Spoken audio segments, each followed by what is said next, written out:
श्रोतांनो, काही जणांना ना एकच कृती किंवा एकच गोष्ट रोज रोज करून कंटाळा येतो, पण जे खऱ्या अर्थाने स्मार्ट असतात ते त्या कृतीमध्ये प्रत्येक वेळी थोड्याफार फरकाने बदल करत राहतात, व्हेरिएशन देत असतात. त्यामुळे काय होतं तर एक तर रिझल्ट चांगला मिळतो आणि दुसरी गोष्ट म्हणजे कामाचा आनंद मिळतो. आता आपल्या या कार्यक्रमाचंच घ्या, नियमितपणे आपण भेटतो, पण विषय मात्र प्रत्येक वेळी वेगवेगळा असतो. म्हणूनच अभ्यास करण्याचा आनंद सुद्धा नवा असतो. म्हणूनच तर वेगळेपणाचा नियम जपण्यासाठीच मी आरजे रेश्मा आणि स्मितींद्रीत आलोय आपल्या शाळेत बाहेरच्या शाळेत.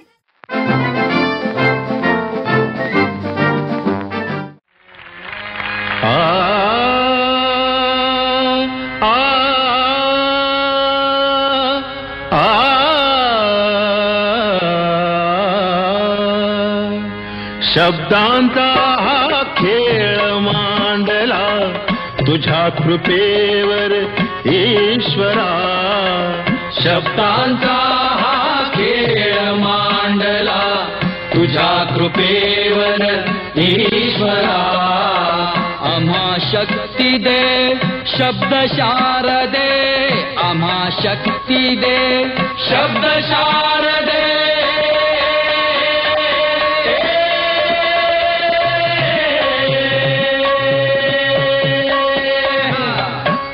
शक्ती दे शब्द शारदे. गौरी तनया ईश्वरा, गौरी तनया ईश्वरा. शब्दांचा हा खेळ मांडला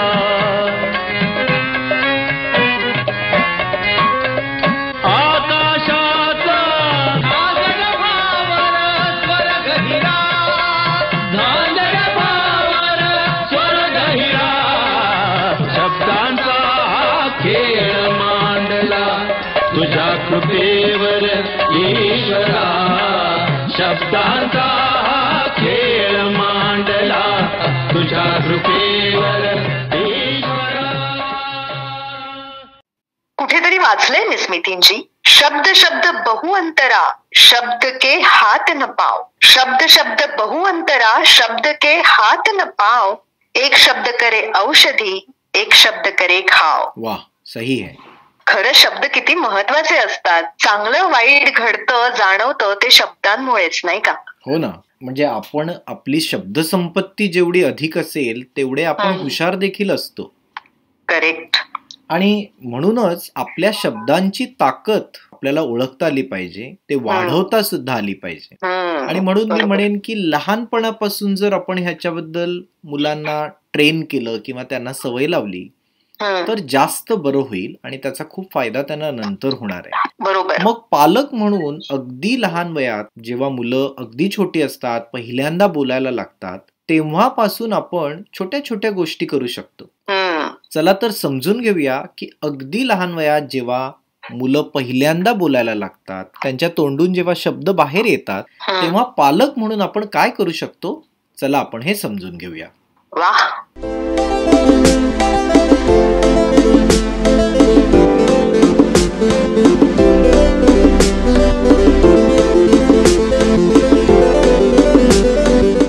जेव्हा तुमची मुलं शब्द म्हणू लागतात, त्यांची भाषा सुधारण्याचे हे काही सोपे उपाय आहेत. जेव्हा ते एक शब्द म्हणतात, तुम्ही त्यांच्याशी पूर्ण वाक्यामध्ये बोलू शकता. उदाहरणार्थ, समजा मुलाने एखाद्या चेंडूकडे हात दाखवून चेंडू असे म्हणाला, तर तुम्ही त्याला तुला चेंडूशी खेळायला आवडते असे पूर्ण वाक्य म्हणून दाखवू शकता. किंवा जर तुम्ही खात असताना मुलाने केळं असे म्हणाला, तर तुम्ही आपण आज हे केळं खातो आहोत असे पूर्ण वाक्य म्हणू शकता. जर तुमचं मूल शर्ट असे म्हणाला, तर तुम्ही तुझा शर्ट खूप छान दिसतो आहे असे म्हणू शकता. तुमचं मूल पूर्ण वाक्य बोलायला अजून तयार नसेल तरी चालेल. त्यांचे शब्द वाक्यात वापरून त्यांना तुम्ही शब्दाचा वापर वाक्यात कसा करता येतो हे शिकवू शकता.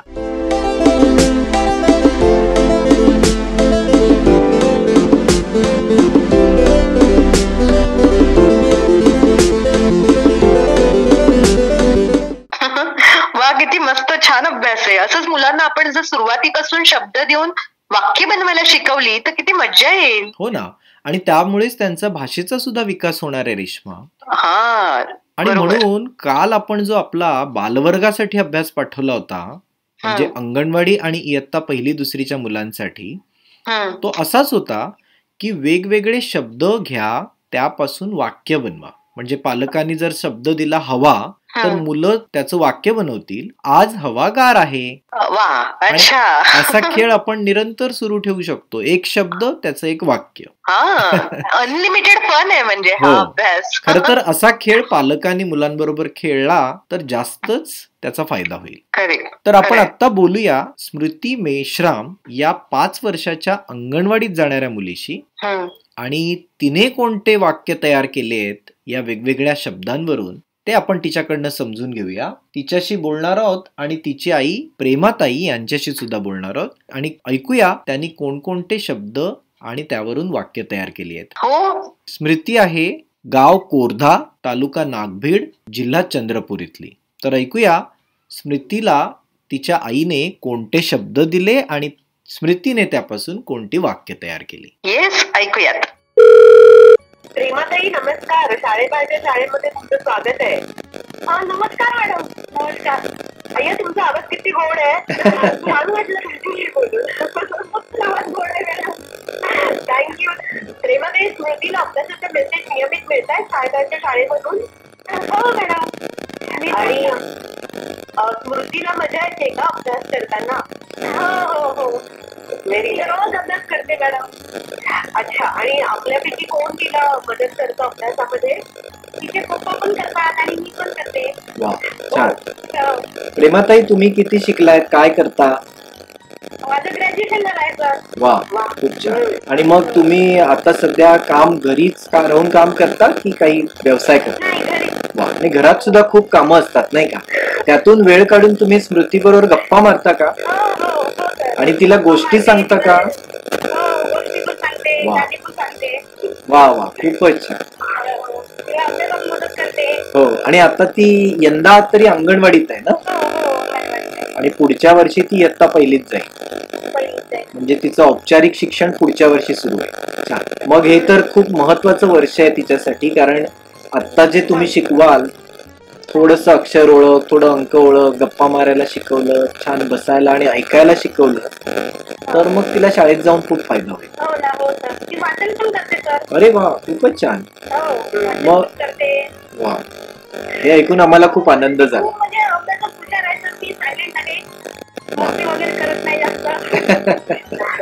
तुमच्यावर गेली बहुतेक. आम्ही तिच्याशी बोलू शकतो का? हॅलो स्मृती, कशी आहे? कशी आहेस तू? आणि तू शाळेबाहेरची शाळा रेडिओ कार्यक्रम ऐकते का? कसा वाटतो तुला कार्यक्रम? आणि आज तू त्या कार्यक्रमात आली आहे, सगळेजण तुझा आवाज ऐकतायत, तुला कसं वाटतंय? Very good. अच्छा, आई सांगत होती की तुला वाचायलाही येतं. कसं शिकलीस? कोणी शिकवलं तुला वाचायला? अरे वा, खूप छान, मस्त. आणि आम्ही तुला जो काल अभ्यास पाठवला होता त्यात म्हटलं होतं की कोणताही शब्द घे आणि त्याच्यापासून वाक्य बनवून दाखव. म्हणजे जसं हवा, तर त्याच्यावरून वाक्य होईल आज हवा गार आहे. तू कोणते शब्द शोधलेस आणि त्याच्यावरून काय वाक्य तयार केलीस? आज हवा गार आहे.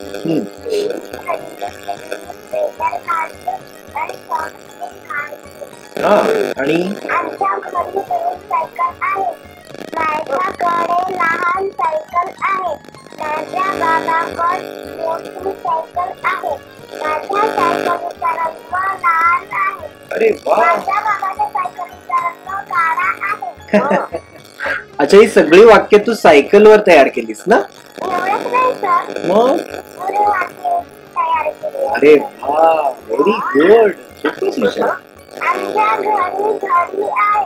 मी तुला सायकल पाहून मोठी पडलं बघते. व्हेरी गुड, खूपच छान. मी नेता बसून टीव्ही बघते. तू टीव्ही खूप बघतेस. Very good. अच्छा, मी तुला एक शब्द सांगतो, त्याच्यावरून वाक्य बनवून सांगतेस का मला? मोबाईल. आता मोबाईलवर वाक्य बनव बरं. माझ्या मम्मीकडे 2 मोबाईल आहेत. माझ्या पप्पाकडे 1 मोबाईल आहे.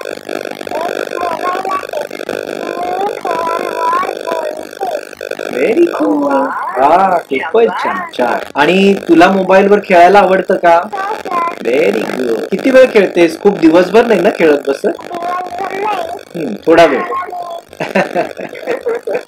बर, आम्हाला एखादं छानस तू गाणं म्हणून दाखवणार का? हो सर. कोणतं म्हणणार आहे? एक वाक्याचा था, वडील पाणी थोडासा, कवीने डाला चढीचा, पाणी आया इचा, कवीने पिया पाणी, खटवली कहाणी. किती गोड. छान. आणि एखादी छोटीशी गोष्ट सांगतील का आम्हाला? का? तुला मम्मी रोज गोष्ट सांगते ना, हो. मग त्यातली एखादी गोष्ट आम्हालाही सांग. मोठं पत्रावंदी बहुत मोठा असतं आणि तो मस्त समोसाही खातो आणि मस्त सायकलिंग करतो. ओके, गुड, छान. अच्छा, तुला आठवड्याचे वार माहिती आहेत का? कोणते कोणते असतात? हो सर. सांग बरं. सोमवार, मंगळवार, बुधवार, गुरुवार, शुक्रवार, शनिवार, Sunday, Monday, Tuesday, Wednesday, Thursday, okay, मस्त, छान. गंमत वाटली आम्हाला तुझ्याशी बोलून. स्मृती, तुला आवडलं का आमच्याशी बोलून? सर. चालेल, आम्ही थोड्या दिवसांनी तुला पुन्हा कॉल करू. ओके, हो sir. Bye. Bye. Thank you sir. चालेल, बाय. Bye bye. स्मितींजी, हा कॉल जेव्हा सुरू होता तेव्हा एकीकडे डोक्यामध्ये ना भाषेचे खूप विचार सुरू होते. खरं तर मराठी भाषा ही अशी आहे जी वळवावी तशी वळते, पण नेमकं भाषेचा विषय घेतला तर एक गोष्ट लक्षात येते की भाषेतली किंवा बोलण्यातलं जे चातुर्य आहे ते माणसाकडेच आहे आणि खऱ्या अर्थाने माणसाला मिळालेली देणगी आहे ही. हो, अगदी. आणि विचार केलास तर इतर प्राण्यांपासून माणूस हा वेगळा का ठरला? तर तो बोलू शकतो, विचार करू शकतो, कृती करू शकतो, स्वतःचं अन्न स्वतः तयार करू शकतो. मला वाटतं हा जो आदी मानवापासून ते आजपर्यंत आधुनिक मानवापर्यंतचा जो प्रवास आहे, ही जी उत्क्रांती आहे, त्यात माणसाने खूप कष्ट घेतलेत आणि त्याने स्वतःला या बदलासोबत सामावून घेतलंय, स्वतःत बदल केलेत. अशाच प्रकारचा अभ्यास आपण 3री ते 5वीच्या मुलांना काल रेश्मा पाठवला होता.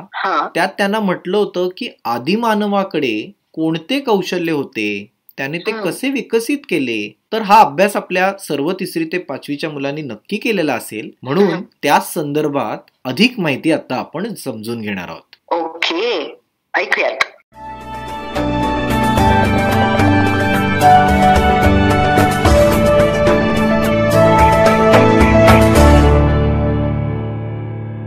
मानवाची वाटचाल.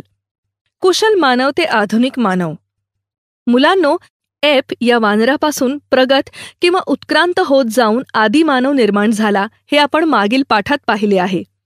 आदी म्हणजे सुरुवातीचा किंवा प्रारंभीचा, म्हणजेच वानरासारखा दिसणारा पहिला मानव होय. आता बघा, मानव उत्क्रांत झाला म्हणजे त्या एप वानरामध्ये हळूहळू बदल होत जाऊन तो माणसासारखा बनला. त्याच मानवाचा पुढचा टप्पा म्हणजे त्याने आपल्या हातांचा वापर करून छोटी छोटी हत्यारे तयार केली, म्हणून त्याला कुशल मानव म्हणतात. त्यातही पुढे अनेक बदल झाले. या बदलांची माहिती आपण आता घेणार आहोत. मुलांनो, कुशल मानव म्हणजे हातांचा वापर करून चांगले काम करता येणारा मानव. ज्या मानवाने आपल्या हातांचा वापर कुशलतेने केला त्याला कुशल मानव म्हणतात. तुम्ही कुंभाराला कधी मडकी बनवताना पाहिले आहे का? तो ज्या पद्धतीने हातांचा वापर करून चाकाच्या गतीबरोबर तयार होणाऱ्या भांड्याला आकार देतो ते म्हणजे त्याने हातांचा कुशलतेने केलेला वापर होय. या मानवानेही आपल्या कुशल हातांच्या सहाय्याने काही हत्यारे बनवली. या मानवाच्या अस्तित्वाचा म्हणजेच राहण्याचा पुरावा आफ्रिका खंडातील काही प्रदेशांमध्ये मिळाला आहे. ग्रामीण भागात तुम्ही मेंढ्यांचे कळप बघितले असतील. या मेंढ्या चिखलातून किंवा मातीतून जातात. त्यावेळी त्यांच्या पायाचे ठसे जमिनीवर उठतात. त्यावरून आपल्याला समजते की त्या ठिकाणाहून मेंढ्यांचा कळप गेला असेल. असेच काही कुशल मानवाचे पुरावे लुई लिकी या शास्त्रज्ञाला मिळाले. हे पुरावे त्याला आफ्रिका खंडातील टांझानिया, केनिया या 2 देशांच्या परिसरात मिळाले. या पुराव्यांमध्ये कुशल मानवाच्या अवशेषांसोबत त्याने बनवलेली काही हत्यारे मिळाली होती. मुलांनो, अवशेष म्हणजे शिल्लक राहिलेला किंवा मागे राहिलेला भाग होय. जर एखाद्या प्राण्याला त्याच्या मृत्यूनंतर जमिनीत पुरले असेल तर त्या ठिकाणी अनेक वर्षांनी खोदकाम केले असता त्याच्या हाडांचा सापळा किंवा काही हाडे तुम्हाला दिसतील. त्याला त्या प्राण्यांचे अवशेष म्हणतात. असाच काही भाग आणि त्याबरोबर कुशल मानवाची काही हत्यारे मिळाली होती. लुई लिकी या शास्त्रज्ञाने या मानवाला होमो हॅबिलिस असे नाव दिले. होमो हा शब्द लॅटिन भाषेतील आहे. त्याचा अर्थ आहे मानव किंवा माणूस आणि हॅबिलिस या शब्दाचा अर्थ हातांचा कुशलतेने वापर करणारा असा होतो. म्हणून त्याने ह्या मानवाला होमो हॅबिलिस असे नाव दिले. हा मानव 2 पायांवर उभा राहू शकत होता, पण त्याच्या पाठीचा कणा पूर्ण ताठ नव्हता. त्याच्या कणाला थोडासा बाक होता. तुम्ही एखादी वाकलेली आजी बघितली असेल ना? आजीचे वय वाढल्यामुळे पाठीच्या कण्यात बाक येतो, पण कुशल मानवाचा पाठीचा कणा मुळातच तसा होता. तसेच या मानवाचा मेंदू हा एप वानराच्या मेंदूपेक्षा मोठा होता. कुशल मानवाच्या व एप मानवाच्या चेहऱ्याची व हातापायांची वैशिष्ट्ये काही प्रमाणात सारखीच होती. कुशल मानवाने जी हत्यारे तयार केली होती ती मोठ्या प्राण्यांच्या शिकारीसाठी उपयोगी नव्हती. त्याचा उपयोग मांस खरवडणे म्हणजेच जनावरांच्या शरीरावरील मांस हत्याराच्या सहाय्याने काढून घेण्यासाठी तसेच हाडे फोडून त्या हाडांमधील मगज मिळवण्यासाठी होत असे. मगज म्हणजे हाडांच्या आतील चविष्ट पदार्थ किंवा गर. यावरून अनुमान काढता येते की हा मानव इतर प्राण्यांनी केलेल्या शिकारीतील शिल्लक राहिलेले मांस खात असावा. तो छोट्या छोट्या प्राण्यांची शिकार करत असावा. तसेच पक्ष्यांची अंडी, फळे आणि जमिनीतून मिळणारी कंदमुळे तो खात असावा.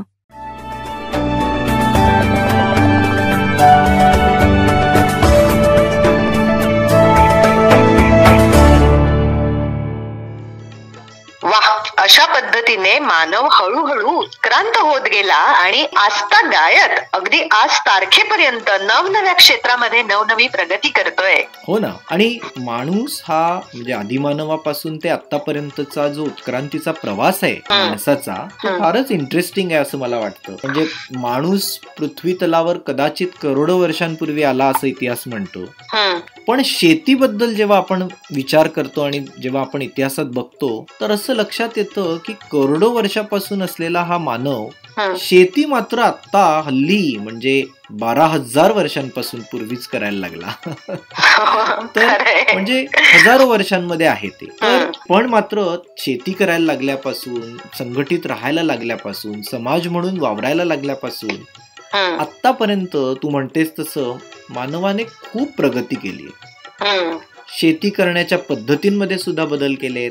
वेगवेगळी उत्पादनं सुद्धा त्यांनी तयार करायला सुरुवात केली आहे. तर काल जो आपण आपल्या 6वी ते 8वीच्या मुलांना अभ्यास पाठवला होता त्यात असाच अभ्यास होता की पारंपरिक आणि आधुनिक शेती करण्याच्या पद्धतीमध्ये नेमका काय फरक दिसतो बरं.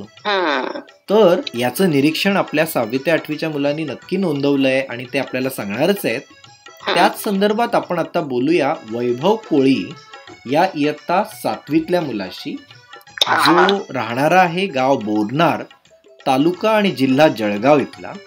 त्याच्याशी बोलूया आणि त्याचा मोठा भाऊ गौरव याच्याशी बोलूया. अच्छा, तर बघूया त्याचं काय म्हणणं आहे या शेतीबद्दल. येस. हाय गौरव, शाळेमध्ये तुझं स्वागत आहे. थँक्यू. कसा आहेस तू? चांगलं आहे. ओके गौरव, तू कितवीला आहेस? अच्छा, ओके. आणि मग तू वैभवला अभ्यासामध्ये मदत करतो? कसं वाटतं तुला वैभव? कसा आहे अभ्यासामध्ये? चांगलं आहे. आणि तुम्ही आणखीन किती भावंड आहात? 2 जण आहात. आणि तुझ्या शाळेचं नाव काय आहे? माध्यमिक विद्यालयामध्ये बोलला. बरं. आणि वैभव कोणत्या शाळेत जातो? प्राथमिक शाळा बोलला. बरं. आणि तो 7वीला आहे ना वैभव? हो. चालेल, मग आम्ही त्याच्याशी बोलू का? हो, बोला. हाय वैभव. हाय, कसा आहेस तू? आणि कसं चाललाय तुझा अभ्यास? Good good good. वैभव, तुला आमच्याकडून शाळेबाहेरच्या शाळेतून आणि शिक्षकांच्या मार्फत अभ्यासाचे मेसेज येत आहेत का नियमित? मग तू कसा करतोस अभ्यास? आणि तुला गौरव दादा मदत करतो का? छान. अच्छा, आम्ही जो काल अभ्यास पाठवला होता, प्रश्न पाठवला होता तुला, की पारंपरिक आणि आधुनिक शेती करण्याच्या पद्धतीमध्ये काय फरक, तर त्याचं काय उत्तर तुझ्याकडे आहे त्याचं? शेतीचे लोक प्रकार भारतात काढत आहेत. शेती प्रकारांमध्ये शेतीचे राहून उत्पादन घेणे शक्य झाले. जेव्हा शेतकरी जातीचे नवीन आपण शेती करतात त्या शेतीला सर्व प्रकारचे वस्तू लागतात आणि आपण सर्व प्रकारचे धान्य किंवा भाजीपाला लावतात. आपल्याला वावरात हवा पाणी हे सर्व प्रकारचे दिले तर आपले धान मोठे होतात आणि तिथे आपण धान्य किंवा भाजीपाला मार्केटला बोलतो. ओके, वा, छान. पण आधुनिक शेतीमध्ये आपण जी यंत्र वापरतो आणि पारंपरिक शेतीमध्ये जी वापरतात त्याच्यात काय फरक असतो नेमका? पूर्वी माणसं मेहनत घ्यायला लागते. आता पेरणीला ट्रॅक्टर. बरोबर. म्हणजे पूर्वी नांगरणीसाठी बैल आणि त्याचा लाकडी नांगर घेऊन त्याचा वापर करायला लागत असे ना, आणि आता ट्रॅक्टरने सुद्धा केली जाते. छान. वैभव, तुला शेतीमध्ये इंटरेस्ट आहे का? मग कशामध्ये इंटरेस्ट आहे तुला? अभ्यासामध्ये इंटरेस्ट. बर. पण मग अभ्यासात तुला कोणता विषय शिकायला जास्त आवडतो?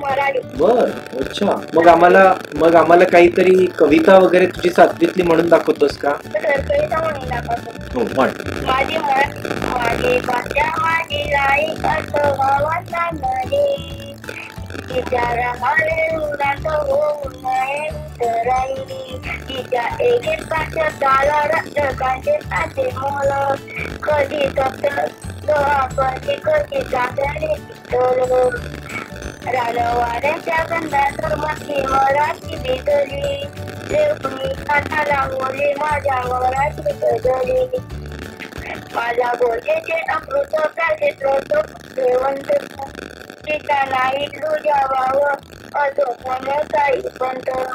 माझ्या मराठी मध्ये काय नाही तोरली ऐकू येते माझ्या मराठीचे ओळी. वा, खूपच छान. तुझ्या 7वीच्या मराठीच्या पुस्तकात ही कविता आहे ना? वा, खूप छान. मजा आली तुम्हा दोघांशी बोलून. तुला आवडलं का आमचा कॉल आला ते? चालेल, आपण काही दिवसांनी पुन्हा बोलू. Okay, bye bye.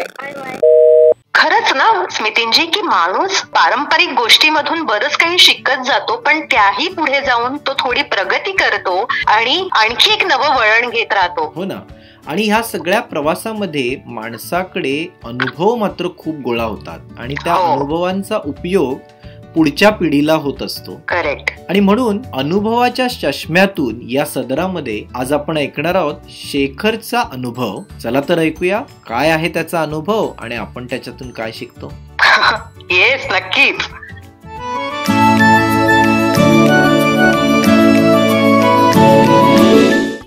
माझे वाचनाचे वेड. आमच्या शाळेजवळच एक बाग होती. तिथेच एका कोपऱ्यात एका स्टँडवर 5-6 वर्तमानपत्र ठेवलेलं एक छोटंसं वाचनालय होतं.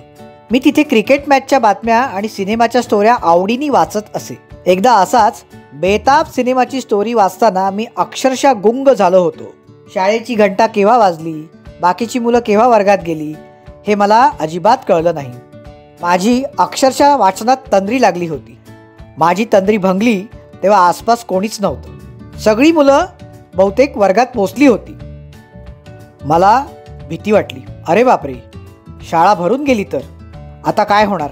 पहिला तास पाटीलबाईंचा होता. उशिरा आलेल्या मुलांना बाई फार रागवत असत. मी धावत पळत शाळेत पोहोचलो. प्रार्थना होऊन गेली होती आणि वर्ग सुरू झाला होता. मी घाबरलो होतो. वर्गाच्या दारात उभा राहून मी बाईंकडे आत येण्याची परवानगी मागितली. का रे, उशीर का झाला, बाईंनी विचारलं. आता काय सांगावं याचा विचार मी करत होतो. तेवढ्यात दुसऱ्या बाकावर बसलेला सुभाष म्हणाला, बाई, हा ना त्या बागेमध्ये पेपर वाचत बसला होता. घंटा झाली तेव्हा आम्ही याला म्हणालो चल शाळा भरली, पण याचं अजिबात लक्ष नव्हतं. बाईंनी माझ्याकडे आपाद मस्तक पाहिलं आणि म्हणाल्या, वाचनवीर, जा जागेवर जाऊन बसा. पुन्हा असा उशीर करू नका यायला वर्गात. एखाद्या मोठ्या संकटातून सुटल्यासारखं मला हायसं वाटलं. मी तडक माझ्या बाकावर जाऊन बसलो. बाजूला बसणारा संदीप पाठीवर थाप मारून म्हणाला, आलात का वाचनवीर. आणि त्यानंतर शाळेत मला वाचनवीर हे टोपण नाव कायमचेच चिकटले.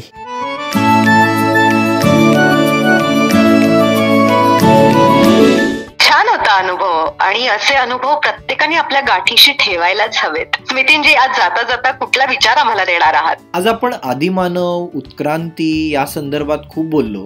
त्यामुळे मला वाटतंय की माणूस विकास करू शकला कारण त्याने सतत होणाऱ्या बदलांना स्वीकारलं, त्याचा तो भाग झाला.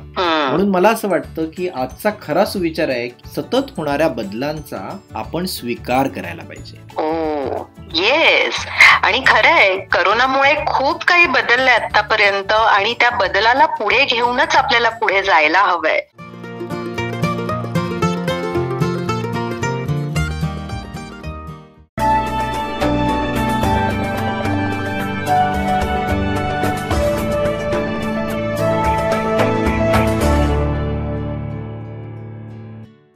संवाद म्हणजे काय? कम्युनिकेशन. सकाळी उठल्यापासून ते रात्री झोपेपर्यंत रोजचा व्यवहार करण्यासाठी आपण ज्या प्रकारांनी एकमेकांशी बोलतो किंवा संपर्क करतो त्यास आपण संवाद असं म्हणतो. संवाद हा मानवी जीवनातील एक महत्त्वपूर्ण टप्पा समजला जातो. म्हणूनच व्यक्तिमत्व विकासाची पहिली आणि महत्त्वाची पायरी संवाद कौशल्य समजली जाते. संवाद कौशल्य समजून घेण्याआधी आपण संवाद म्हणजे नक्की काय हे समजून घेऊ. दोन किंवा अधिक व्यक्ती कोणत्याही स्वरूपाच्या माहितीची देवाणघेवाण करतात तेव्हा त्यास आपण संवाद घडला असं म्हणतो. ती माहिती, एखादा संदेश, एखादी कल्पना, प्रश्न किंवा अनुभव यापैकी काहीही असू शकते. किंवा विशिष्ट माहितीची देवाणघेवाण करण्यासाठी जी क्रिया प्रतिक्रिया केली जाते त्यास संवाद असं म्हणतात. संवाद साधण्यासाठी काही आवश्यक मुद्दे आपण पाहू. संवाद किमान दोन व्यक्तींमध्ये घडतो. संवाद दोन्ही बाजूने किंवा एकाच बाजूनेही होऊ शकतो. या व्हिडिओचे उदाहरण घेऊया. आता जरी या व्हिडिओमधली माहिती एकाच बाजूने दिली जात आहे तरीही व्हिडिओ पाहणाऱ्या व्यक्तीपर्यंत ती पोहोचते, म्हणजेच संवाद पूर्ण होतोय. संवाद साधण्याचा हेतू स्पष्ट असावा. कोणत्या प्रकारात संवाद साधला जातोय हेही स्पष्ट असावं. योग्य आणि अचूक संवाद साधण्याचे फायदे. निश्चित केलेली धोरणं पूर्ण करता यावीत, नवीन माहिती मिळावी, व्यक्तिगत किंवा व्यावसायिक विकास किंवा प्रगती करता यावी, मानवी मूल्यांची व नात्यांची जपणूक होणं. एका उदाहरणातून हे समजून घेऊ. प्रियाला ऑफिसमधील स्टेशनरी मागवायला सांगितली. तिला दिलेली ही जबाबदारी पूर्ण करण्यासाठी तिने आपल्या एका मैत्रिणीशी संवाद साधून जवळच्याच स्टेशनरीच्या दुकानाचा पत्ता विचारून घेतला.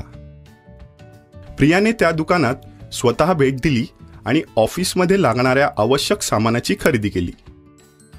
तेव्हा तिला नवीन उत्पादनांचीही माहिती मिळाली. प्रियाचं बोलणं आणि काम करण्याची पद्धत पाहून पुढल्या वेळेस दुकानदार स्वतः सामान पोहोचवण्यासाठी तयार झाला. ऑफिसमध्ये सांगितलेलं काम व्यवस्थित पार पाडलं म्हणून प्रियाचं कौतुक झालं. या उदाहरणात आधी सांगितलेले सर्व फायदे प्रियाला झालेले आहेत हे लक्षात येईल.